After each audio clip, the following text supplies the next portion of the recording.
Good morning, sociology class. This is our one and only weekly Zoom session on Wednesdays, which is for a combination of anyone taking the Chapter 3 test this week because I'm reviewing for that.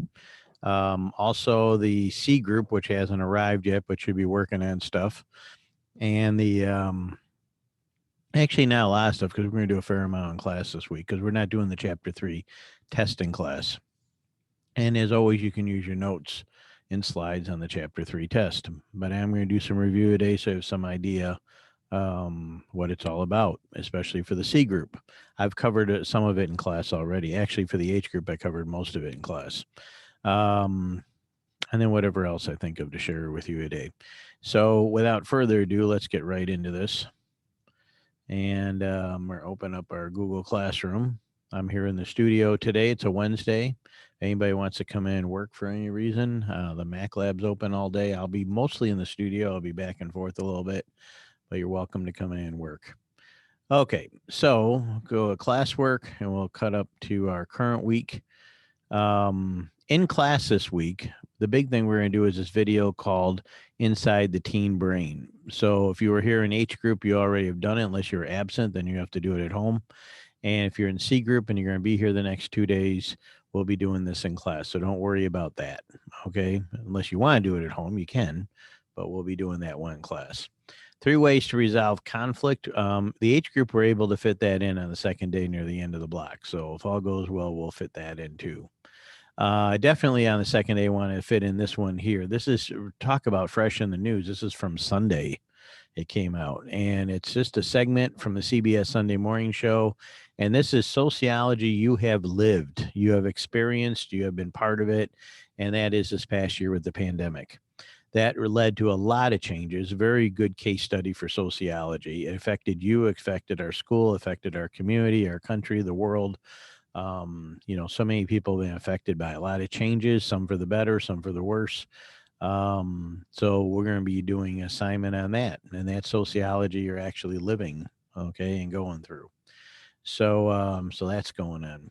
So needless to say, we'll be covering. Actually, be doing a fair amount of this in class. The one big thing we're not doing in class is the test. I'll post the test probably as early as tomorrow morning. So I may get out even tonight or tomorrow morning is my plan to post it, even though officially it's dated for Friday. As soon as I post it, you may take it. Okay. So if you want to take it Thursday, you want to wait and do it Friday, which is the official day of the test. And I'll probably leave it up till at least Sunday because I usually don't get around to check them till Sunday anyway. So if something's going on in your life and you wait till Friday and Friday's not a good day to do it, you could probably do it Saturday, but don't procrastinate. The worst thing is I get around to grade it and you haven't taken it. I give you a 0. I'm not even for sure if I'm going to give you a chance to take it again. So, it's there's not unless now if you're in touch with me, that's a whole nother story. If you contact me, Mr. Rio, we had a crisis in my family or I'm sick this week or something, that's different. I work that out with people individually. That's not what I'm talking about. But if you're just blowing it off, you're not paying any attention, you don't care, you're ignoring it for days, not one day, but Thursday, Friday, Saturday, Sunday, and you decide, oh, I don't think I'll take it. I think I'll wait till who knows, maybe never. I don't have to give it again. You've had plenty of opportunity to take it. So make sure that you do take it. Okay.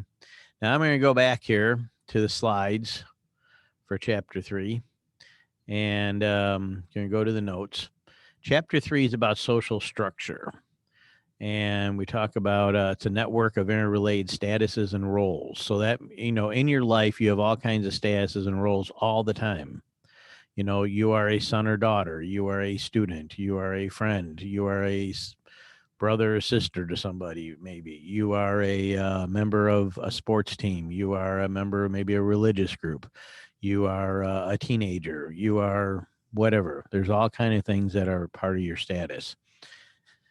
So that could be a status is a position in society, and a role is the behavior or the rights or obligations affiliated with that. So if you're a student, that is a position. I'm a student. Then what is expected of that behavior, of that role? Well, you're expected to go to school and to learn and to hopefully do your best and be a student. Okay. and you have obligations about that. You're supposed to stay in school at least till 16, preferably graduate, preferably even go on beyond high school, because that's any decent paying job nowadays requires more training than high school. Um, so that's, your status and your roles. Social institution is a system of statuses and roles organized to satisfy one or more of society's basic needs. So we'll come back to that. Um, so status, social structure, the network, interrelated role. We talked about that. Status, a socially defined role is behavior. Okay. Ascribed status is one that you're basically born with or comes upon you through no actions of your own. So if you're born an American citizen, if you're born into a rich family where you're already rich the day you're born, if you're born, whatever ethnic group or racial group or whatever, um, those are ascribed statuses. Achieved status is when you've actually done something. Okay, so you've graduated high school, that's an achieved status. You get married, that's an achieved status. You get training, become a doctor, something, that's an achieved status. You open a business, that's an achieved status.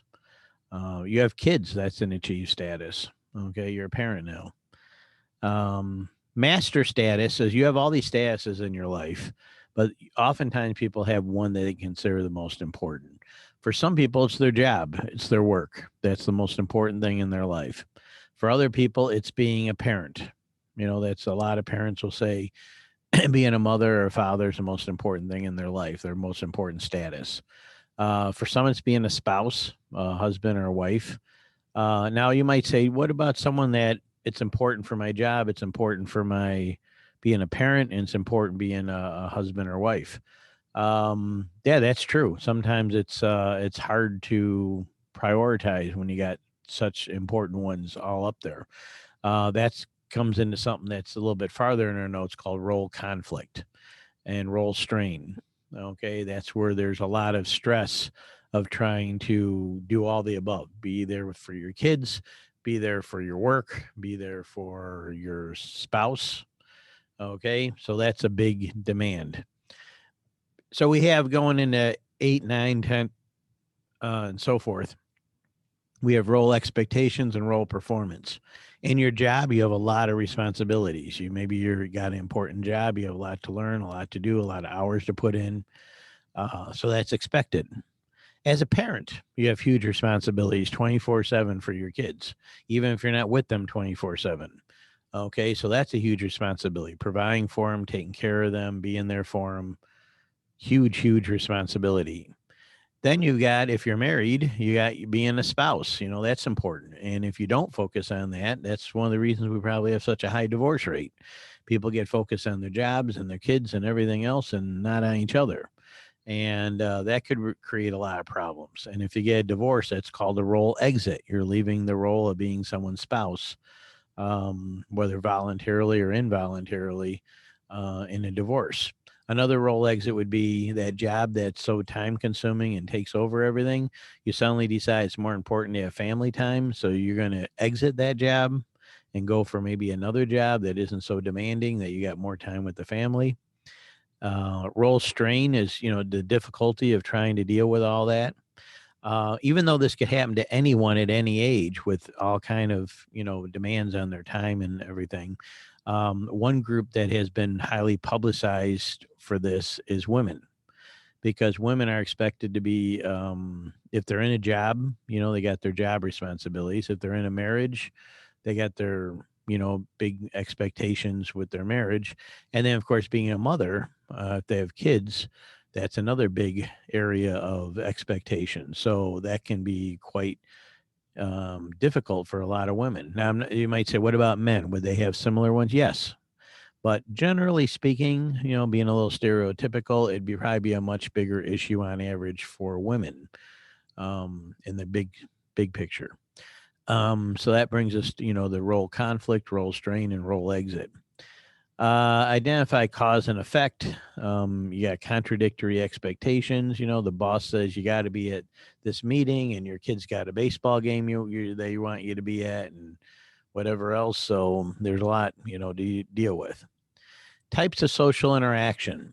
Exchange occurs when people interact in effort to receive a reward or return for their actions. So the reward can be tangible or intangible. If I use myself for example, if I'm working with students, maybe something above and beyond what I have to do, I stay after school and work with them, or I come in on an extra day, or I do other things. I'm not going to get extra money for it, but I get the reward of, hopefully the students benefit from it. That makes me feel good. They appreciate it. Sometimes they say thank you if you do something extra for them. Now, this is true with anybody. You do something for somebody and you get something in return. It might be maybe you go shovel the driveway of the neighbor lady and she bakes you a pie, or something like that. Or it just says thank you and you feel good for helping someone out. So that would be an exchange. Reciprocity, it's the idea that if you do something for someone, that person owes you something in return. So that would be like, okay, I went and shoveled that lady's driveway. Now she owes me something. So she's going to need to do something for me. Okay. So I want her to do whatever. So that would be reciprocity. And that happens all the time with people. You do something for someone, then maybe you help them move when they're moving, and then it's your time to move. You want them to help you to move. Exchange theory is the idea that people are motivated by self interest in their interactions with others. Rewarded behavior is repeated. One of the reasons we have allowance for kids is so that they do their chores. So a lot of families say, okay, if you do your chores, we'll give you, so much money a week. And that's kind of in return. You do this and we're going to give you this in return. Obviously, if you work, a big reason why you work is for your paycheck. So you go provide your services, your work, or maybe you're a contractor. You go over and somebody wants trees cut down and then they're going to pay you in return or let you keep the firewood or whatever it is you agreed to do it for. So that's going on. Competition and conflict. Competition occurs when two or more people or groups oppose each other to achieve a goal that only one can attain. So the common examples would be politics. You got two people running for office, like we just had elections not long ago, and only one can win that office. Okay, so that's a competition. So in Western societies with capitalism and democracy, this happens all the time. Candidates run, only one can win, another one or two or whatever can't, and that's competition. Also in business, capitalism. Capitalism is all about competition. You open a restaurant, you're doing really well. Someone comes and opens a restaurant nearby, selling similar type food, targeting a lot of the same people. Now you have competition. Now, in the short run, maybe there's enough business for all of you to do well. But if there wasn't, then probably sooner or later, only one of you are going to come out ahead. So that's going to be a little bit of a challenge. It can lead to psychological stress, lack of cooperation, and conflict. In our politics right now, we've got about the least amount of cooperation I've seen in my lifetime between Democrats and Republicans. There's a lot of reasons for that. It's been going on for years. It's been getting worse for years. And a lot of it just comes down to people think, I want to win it all. I don't want to compromise with other people. It's my way or the highway. And there's a lot of that type of thinking out there. So that's, going on a lot right now. Conflict, the deliberate attempt to control a person by force, to oppose someone, or to harm another person. It has few rules of accepted conduct and can reinforce group boundaries and loyalty. I'll use you one example with the group boundaries and loyalty. Street gangs. Street gangs, if you ever heard about them or seen a documentary or something like that, they often have territory and they often have colors in the way they dress so they can recognize each other. So one group, let's say they're the blue group, they wear blue. Another group will say the red group, they wear red. They have certain streets and territories that they control. If you live in that area and you join that group, then you're expected to be loyal to them. You're expected to follow their rules. You're expected to do whatever it is they want you to do and oppose the other group and vice versa for the other group. And of course, this inevitably leads to conflict. They have conflict over territory, conflict over, one does something bad to the other, so they want to do something bad in return, and it just seems to never end. That's why you have a lot of violence and problems where there are gangs. Now, not necessarily violent, but we have a similar type thing with sports. We have our sports competitions and And there's conflict there. It's an organized conflict. Actually, sports may not apply here because this sports does have rules. So this would be more about probably other types of conflict, maybe between countries, between you know criminal groups, between whatever, wherever. It could even just be people who are just rivalries of each other. Sports should probably not quite fall under there the way this is defined. Cooperation. Cooperation occurs when two or more people or groups work together to achieve a goal that will benefit more than one person. So that brings us to all kinds of stuff. Right now, we want to get people vaccinated. So we have all kinds of people cooperating in that. That's one of the areas where Republicans and Democrats are cooperating. They're trying to get money out there, get help out there, get government agencies involved. And they need to work together to get the vaccine out to the American people. And American people need to work together to get vaccinated.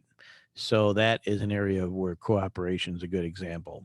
Say the community wants to clean up a river and they enjoy that river. People like to go down there recreation and stuff. So they get a lot of people in community together. They have a day, they all go down there and they clean up the river. And they do that around here in various places, and you would be surprised what they find sometime in the rivers. They find bicycles, and they find sometimes a car, all kind of crazy stuff they'll find in the rivers. But they get together and they work, and sometimes there's things only maybe they find a car. Not everybody can pull a car out of a river, so you got to find somebody that can cooperate and come on down with some equipment that they can get a car out of a river. Things like that have happened. Compromise or accommodation. Accommodation is when you got two groups, they have some type of conflict. Maybe they can't really cooperate so well, but maybe they come to an accommodation. Like, okay, we don't fully agree, we don't see eye to eye, but we'll accommodate each other somehow. Whatever that may be. It's maybe two different groups can maybe they don't get along sharing a public basketball court. So they decide, okay, on this day, this group can go out there and play, and this day, the other group will go out there. So they don't have conflict or something. It might be something a lot less than that. Just, making some kind of accommodation for people. Sometimes employers do that. They know some of their employees, got some issues going on with their, got to take care of their families and stuff. So they might make an accommodation. And one of them that's happened in the pandemic is letting people work from home for safety and for other things.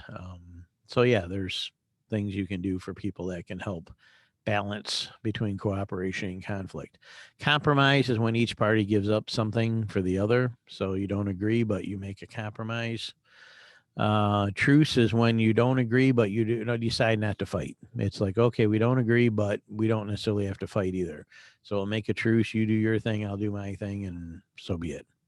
Mediation is when you're bringing a third party to dispute. Let's say you have a dispute with a neighbor. Neighbor wants to build a fence. You don't like the fence they're building, and your neighbor and you decide to bring in mediation.